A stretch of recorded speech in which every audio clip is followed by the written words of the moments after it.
Welcome back to the Craftsy Trinkets channel. Alright, gather around you magnificent monarchs of makeup and hairspray aficionados. Today, we're stepping into the whimsical world of yours truly, Pip Sparklehoof. Yes, that's my professional name. Don't judge. It gets the tiaras twitching. I'm not just any stylist. I'm the stylist to the stars. Well, the star-shaped tiaras, that is. My clientele, only the most dazzling damsels of the realm, the princesses. And let me tell you, these royal routines are anything but routine. My day usually kicks off with a flurry of feathered dusters and a symphony of good mornings echoing through the palace halls. First up, Princess Iris, a whirlwind of sunshine and a notorious early bird. Her request, Pip, darling, make my hair look like a field of wildflowers, kissed by the morning dew. And my makeup? Think shimmering petals. Challenge accepted, Your Highness. For Iris, we start with a delicate braid, woven with tiny iridescent ribbons. My signature, Dewdrop Delight. Then comes the makeup, a wash of the softest pinks and lavenders on her eyelids, dotted with the tiniest, most strategically placed silver glitter. Because every princess deserves a little sparkle, even before breakfast. A touch of rose-tinted lip gloss. And voila! Princess Iris is ready to greet the sunrise looking like a blooming dream. Next on my royal roster is Princess Luna, a creature of the twilight with a penchant for the dramatic. Her brief, Pip, my hair must evoke the mystery of a moonlit forest. And my eyes, they need to smolder like distant stars. Oh Luna, you speak my language. Luna's hair transformation involves a sleek, dark updo, accented with strands of deep blue and silver that I meticulously twist and pin to resemble winding branches under a night sky.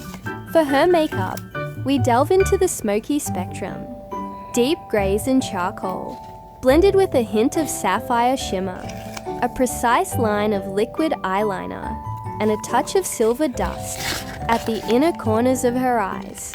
Create that coveted distant star effect. A deep berry lip completes her enchanting nocturnal allure. But the real magic begins when it's time for the royal gala. This is where the paper and glitter come into play, my dears. You see, sometimes the royal treasury has budgetary constraints, and sometimes a princess just wants something utterly unique, something that screams, I'm a walking work of art. That's where my ephemeral elegance paper gowns shine. For Princess Aurelia, the golden-hearted, we're crafting a gown of pure sunshine. I start with rolls of the most exquisite gold tissue paper, the kind that shimmers like 1,000 sunsets. With nimble fingers and an arsenal of specialized and surprisingly sharp crafting scissors, I begin to sculpt. First, the bodice. Intricate folds and pleats that hug her form just so. Then, the skirt. Cascading layers of paper that ripple and flow like liquid gold. The secret ingredient? Glitter, darling. Mountains of it. Gold glitter, of course. Meticulously applied with a fine brush and a whole lot of patience.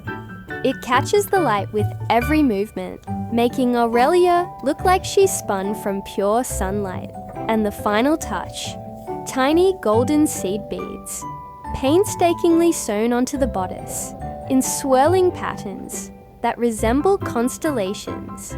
Princess Seraphina, the Ice Queen, though she has a surprisingly warm heart, desires a gown that embodies the beauty of a winter's night.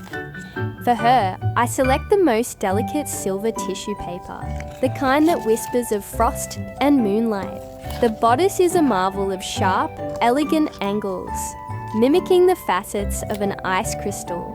The skirt, layers upon layers of shimmering silver, cut into delicate snowflake shapes that seem to float around her. The glitter for Seraphina is, naturally, silver and iridescent, applied in a way that creates a frosty, ethereal glow, and the beads? Tiny crystal clear ones, sewn onto the bodice in intricate patterns that resemble frozen branches laden with ice. The effect is breathtaking. Serafina looks like she stepped straight out of a winter fairy tale. Now, you might be thinking, paper gowns, won't they, fall apart? And to that I say, darling, these aren't your average kindergarten crafts. My ephemeral elegance gowns are reinforced with the finest silk threads, woven almost invisibly into the paper structure. They're surprisingly durable, though perhaps not ideal for a royal mud wrestling tournament. Not that such a thing exists, yet. The hair and makeup for the gala are equally crucial. For Aurelia, we enhance her natural radiance with warm golds and bronzes. Her hair styled in flowing waves adorned with tiny, handcrafted paper sunflowers dusted with, you guessed it, gold glitter and tiny yellow beads. For Serafina, we embrace the icy aesthetic. Her hair is styled in a sleek, high bun, accented with delicate paper snowflakes that shimmer with silver glitter and catch the light like tiny prisms. Her makeup features cool silvers and blues, with a touch of iridescent shimmer that mimics the sparkle of ice.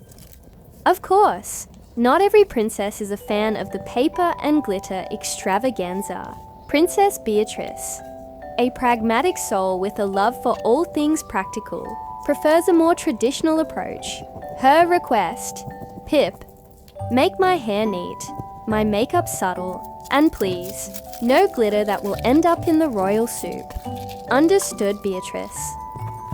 For Beatrice, we opt for a classic chignon, elegant and understated. Her makeup is a study in natural beauty, a touch of tinted moisturizer, a hint of blush, and a neutral lip color. The only sparkle we allow is a subtle sheen on her eyelids, achieved with a finely milled powder. Even Beatrice, in her practicality, appreciates a touch of polish. And then there's Princess Clementine, a free spirit with a penchant for the whimsical. Her instructions are always interesting. Pip, make my hair look like it's been styled by a flock of friendly butterflies. And my makeup, surprise me. Clementine keeps me on my toes, that's for sure. The life of a royal stylist is certainly never dull. There are tiara emergencies, rogue hairpins that threaten to topple elaborate updos, and the occasional glitter-related incident. Yes, it does sometimes end up in the royal soup, despite my best efforts. But amidst the chaos, there's also immense satisfaction in seeing a princess's face light up when she looks in the mirror, feeling confident and beautiful, ready to face whatever royal duties or paper gown adventures await. And as the final princess is coiffed, painted, and perhaps even papered and beaded, I take a moment to survey my handiwork, a room filled with radiant royals, each uniquely beautiful, each ready to shine, and me, just Pip Sparklehoof, the slightly glitter-dusted stylist, with a knack for turning dreams, and sometimes paper, into dazzling reality. Now, if you'll excuse me, I believe Princess Iris just requested a touch more dewdrop sparkle, and I happen to have just the right shade. The royal glitter must flow, after all.